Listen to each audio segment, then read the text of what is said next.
তোমাদের সাথে একটা ভিডিও শেয়ার করি। তো তোমরা কি ভাববে আমি জানি না, তো ভাবলাম তোমাদের সাথে শেয়ার করি।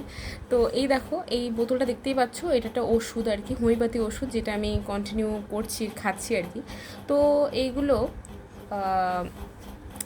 এক ধরনের পুড়িয়া টাইপের হয়, মানে যে বুন্দি বুন্দি টাইপের হয়। তোমাদেরকে দেখাচ্ছি, ওয়েট।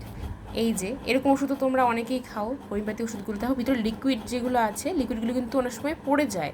যদি এইভাবে শুয়ে রাখা হয়, লিকুইডগুলো কিন্তু বাইরে পড়ে যায়। এই যে লিকুইডগুলোকে রাখার জন্য, যাতে কাজগুলো ভালো হয়, ওর জন্য আমি একটা টেকনিক ইউজ করেছি। তোমরা একটু কমেন্ট করে জানাও যে এই প্রসেসটা কেমন। আমি ভাবলাম যে কী করে করব যাতে এই লিকুইডগুলো বাইরে না পড়ে, আবার ওষুধটা ঠিক মতন করে থাকে।